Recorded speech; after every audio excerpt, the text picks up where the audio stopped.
Welcome to Mujer Latina Today. Thank you so much, Lorena.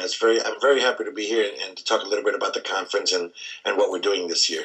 Could you please describe how this initiative started?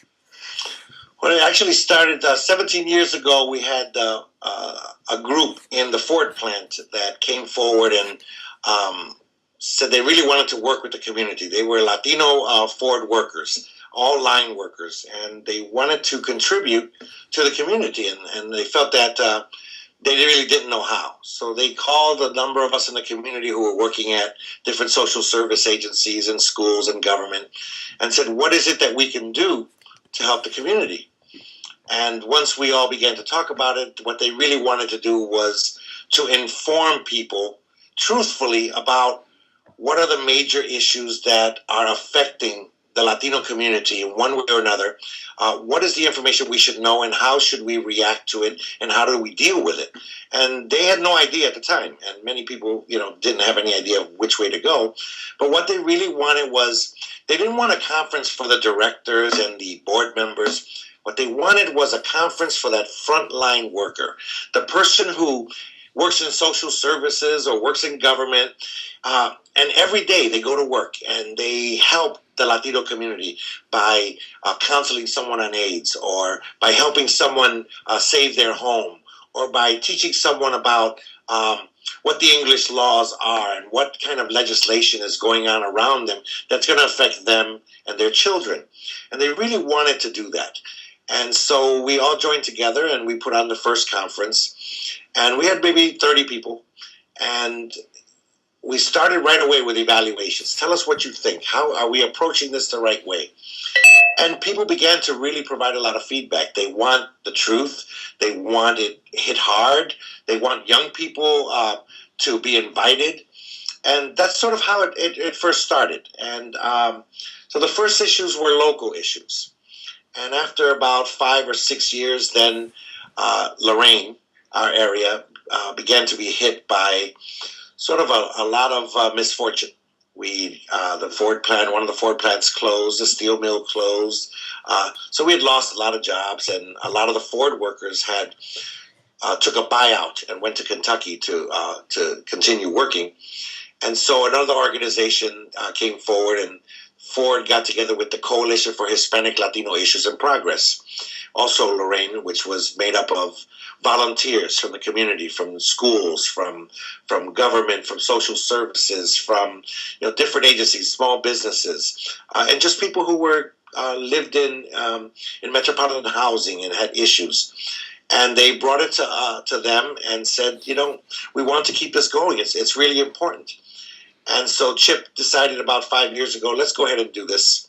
And they asked me and my wife, Dina, to stay on and help coordinate the conference.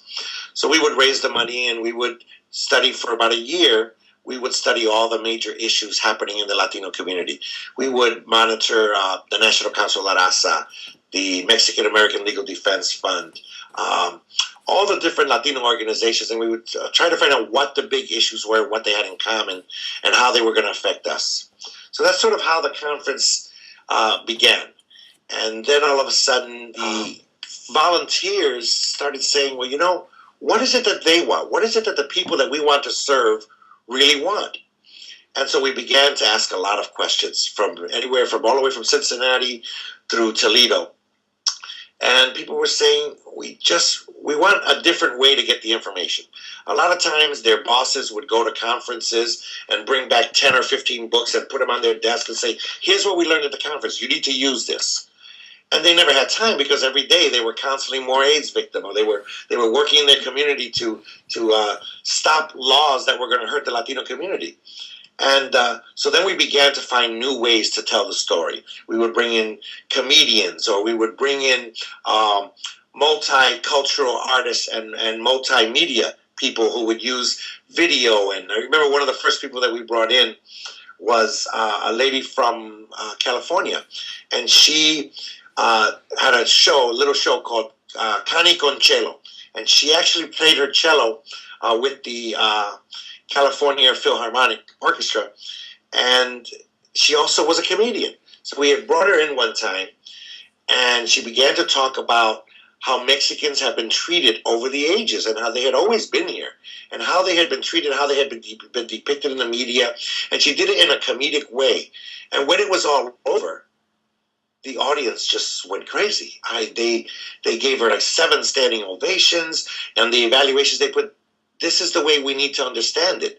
We need it in a different way. We don't need to be lectured.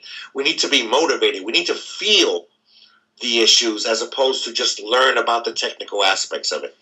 And that became the Hispanic Leadership Conference. And now we have about 60 different organizations, all with very little money, but we all come together and we pool our resources, we volunteer our time, and we raise the money for this conference that now brings about between 600 and 800 people to the conference. And a couple of years ago was very significant for us because we had heard that human trafficking was being done all around us. Mm-hmm. And so we called all the police departments in Ohio and we asked them, is this true? And most of them said, no, that happens over there, overseas. That doesn't really happen here. And within 2 weeks of our asking these questions, we began to get calls back from the police department. Says, maybe we were wrong. Maybe it is happening around here. So we brought in a lady who was in Somalia, where the vans would come up to in front of the schools, and they would take 15 and 20 students and put them in the vans, and they would never be heard from again. And this lady was so hurt and wanted to do something about it that she began to trace human trafficking and how it came to the United States. And she laid out this map, and she showed all the routes of where it was happening. And she said to us, in Ohio, it is a paradise for human traffickers. You have no laws against human trafficking. Mm-hmm. Toledo is the number 4 hub in the nation. They bring, they sex traffic people. They bring them in over the water. They bring them in on the interstate, and nobody even seems to know that it's happening. So we began at the same time. The movie came out, Taken, and everyone had watched Taken. Saw how easily it was to kidnap and to place a young lady into the sex trafficking trade. And so we began to call our attorney general and judges, and they all said the same thing. Well, this is kind of new. We're not quite sure how to deal with it. So during that conference about 4 years ago, we brought in the attorney general, the judges, the police, the FBI, and they all sat around a table in front of all of us, and they all talked about what could be done about it, and realized that the reason nothing had been done about it is because of what people see. Of course. The police, what they see is prostitution. And because they see prostitution, they arrest the young lady for prostitution. And they send that over, an indictment over to the prosecutor's office. Well, the prosecutor can't do anything about human trafficking unless there's a human trafficking stipulation on it. Mm-hmm. And so nobody was ever doing anything. And the young victim would be victimized twice. 1, she was being sold by these traffickers. And 2, that the police were arresting her for prostitution, and nothing was ever being done about it. And after that year, when we did it, the word really got out.